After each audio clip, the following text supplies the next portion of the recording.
Hello guys, welcome back to my channels.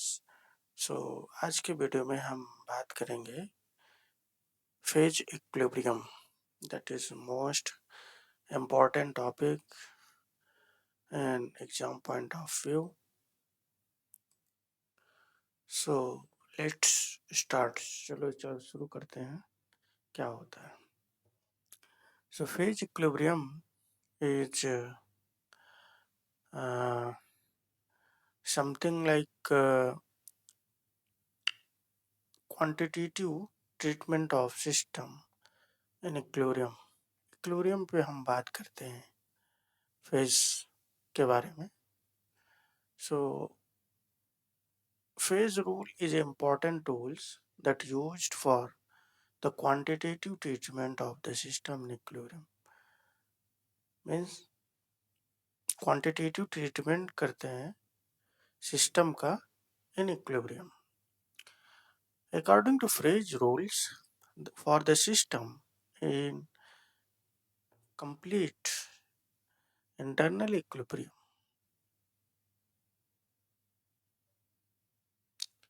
so here this is the formula to calculate the degree of freedom. F is equal to C minus P plus 2, where C is numbers of component, P is the numbers of phase, F is the numbers of degree of freedom। अब one by one हम इन तीनों के बारे में बात करेंगे। सो पहले बात करेंगे फेज। सो फेज क्या होता है? Any homogeneous and physically distinct part of system which is bounded by a surface and is mechanically separated from the other parts of the system। Actually phase bounded reason होता है surface का, वही phase होता है। Homogeneous homogeneous भी होना चाहिए, but physically distinct parts of system, physically distinct होना चाहिए, होमोजेनियस होना चाहिए, बाउंडेड होना चाहिए लेयर टाइप में, तो उसको फेज बोलते हैं। अब देखते हैं कुछ examples that belongs to phases। So here first example, a gas mixture that constitutes a single phase since gas are completely miscible। तो यहाँ पे गैस जो है सिंगल फेज में होता है because it is miscible.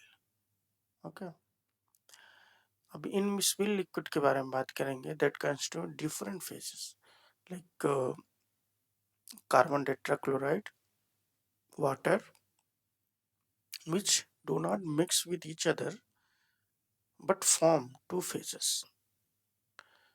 Okay, so here phase is 2 because they are not mixed together।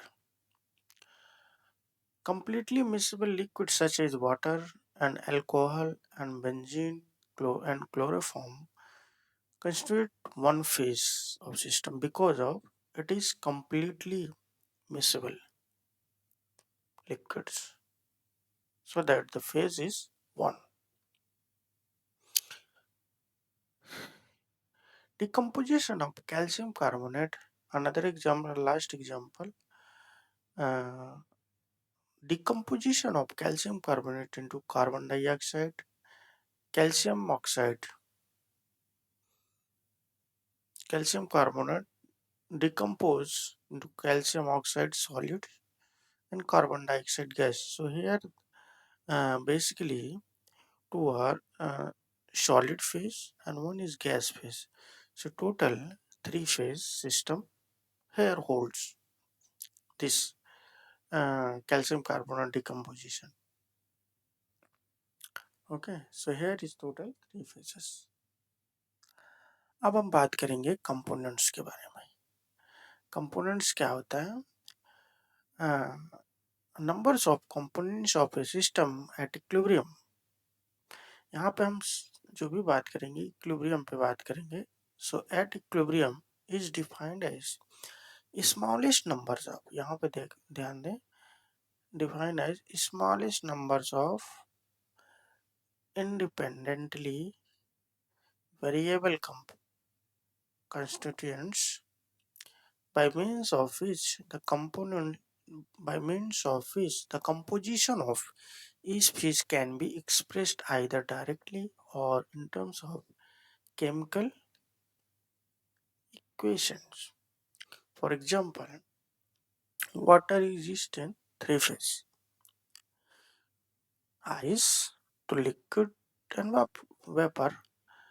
So composition of each phase can be expressed in terms of water. So here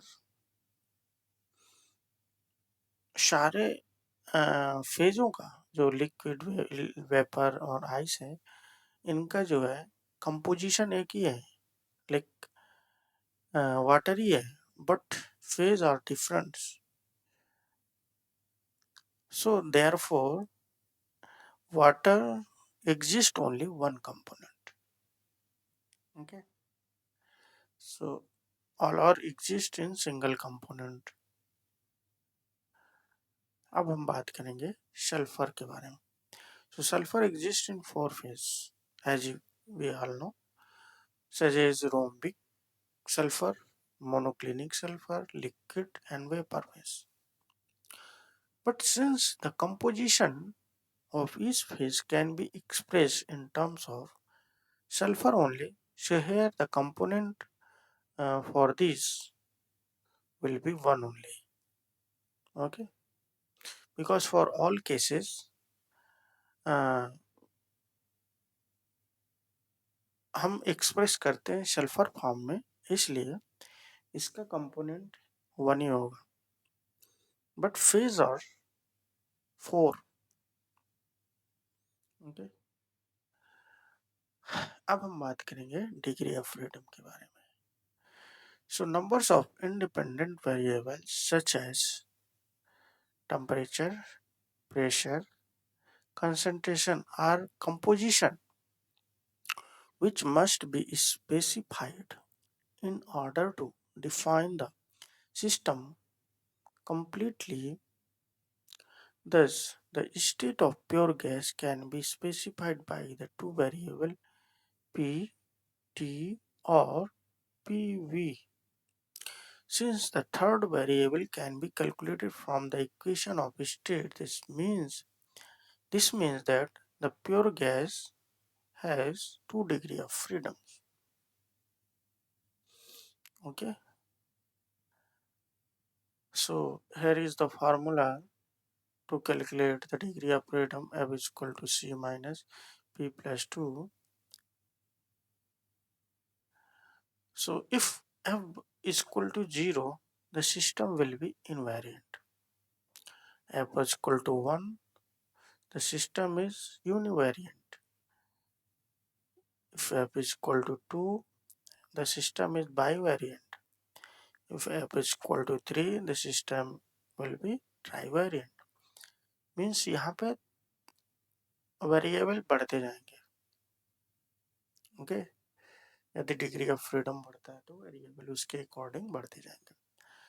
सो यहाँ पे important point क्या है, यदि component बढ़ेंगे तो F की value बढ़ेगी. यहाँ पे अगर देख लें कि सी की वैल्यू अगर बढ़ेगी, क्योंकि सी की वैल्यू पॉजिटिव है और पी की वैल्यू कांस्टेंट है फेज, तो सी की वैल्यू बढ़ेगी, पी की वैल्यू कांस्टेंट है, तो all over degree of freedom बढ़ेगा. लेकिन पी की वैल्यू अगर यहाँ पे बढ़ेगी, क्योंकि पी माइनस में है, पी की वैल्यू बढ़ेगी तो एफ की वैल्यू जो है छोटी होगी. ओके, सो इस प्रकार T and P and composition required to specify the system completely. अब हम बात करेंगे वन कंपोनेंट सिस्टम की. So minimum numbers of phases in any system is one. कोई भी सिस्टम हो उसका मिनिमम जो है numbers of phase will be 1। Zero phase I think नहीं हो सकता, कुछ ना कुछ गैस फॉर्म होगा उसका भी कुछ फेज होगा, लिक्विड होगा उसका भी, जीरो फेज नहीं हो सकता। ओके, तो यहाँ पे अगर कंपोनेंट 1 है और फेज 1 है तो यहाँ पे बाई वेरिएंट होगा, तो यहाँ पे दो वेरिएबल होगा, टेम्परेचर एंड प्रेशर। यदि वन कंपोनेंट है एंड दो फेज है in contact with each other, then यहाँ पे मोनो वेरिएंट होगा, ओनली वन वेरिएबल होगा, आइदर टेम्परेचर और प्रेशर। अब बात करेंगे जो कि बहुत इम्पोर्टेंट है, यहाँ से क्वेश्चन बहुत पूछता है कि बताइए degree of freedom. Degree of freedom mostly calculate करने के लिए पूछता है। चलो देखते हैं phase diagram of water system का। सो कुछ पॉइंट्स देख लेते हैं। वाटर एग्जिस्ट यहाँ पे करता है 3 पेजेस में, liquid vapour, solid vapour, solid liquid. Okay, हम डायग्राम के बारे में देखते हैं। So x axis is temperature which is in degree centigrade and y axis is pressure. Okay, so this is OB line, OB curve, and this is OC and this is OA. So all these curves are connected to this O point, that is called triplet point, triple point. Okay, triple point. This region solid ice region, this region liquid water region, this region water vapor region, because here temperature increases. So first see, at 0 temperature degree centigrade temperature, the ice form, solid ice form, and then if slowly increase the temperature, it will convert to the liquid form, liquid water. And again if temperature increase, then it will be vapor phase. So this critical, this last, this region is vapor, water vapor region. Okay, so this OB line is called the sublimation curve, and this OC is fusion curve, and this OA is vapor pressure curve line. Okay, so this is one atmospheric line, one at one atmosphere. This region like liquid and vapor region at 1 atm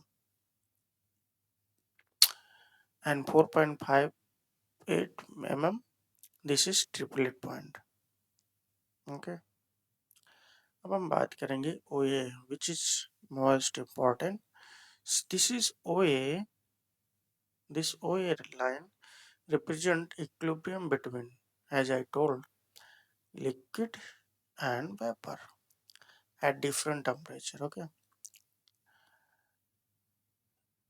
and vapor pressure curve.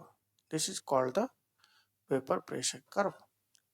अब हम बात करेंगे degree of freedom. यहाँ पे अगर हम पूछे कोई कि इस लाइन पर डिग्री ऑफ फ्रीडम क्या होगी, तो कैलकुलेट क्या करेंगे, फेज यहाँ पे दो है, दो फेज का रीजन है, तो फेज इज टू, फेज की वैल्यू टू रख देंगे। कंपोनेंट वाटर का हमेशा एक ही होगा तो वन रख देंगे, तो यहाँ पे you will get degree of freedom 1, that is यूनिवेरिएंट।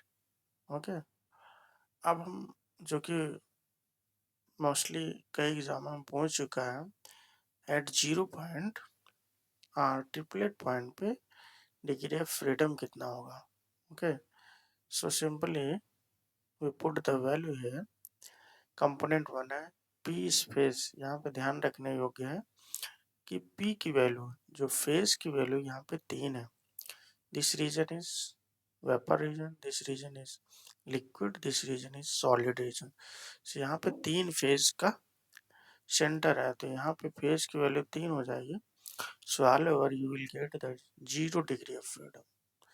सो ये बहुत इंपॉर्टेंट है। ओके, हमेशा इसको याद रखें।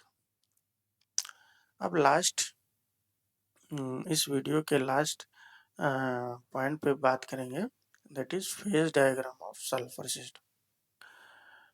ये भी बहुत इंपॉर्टेंट है। कुछ पॉइंट की बात करेंगे कि ये जो ऑल 4 फेजेस हैं, ये can not coexist at same time. मतलब ये सारे फेज जो है एक ही जगह पे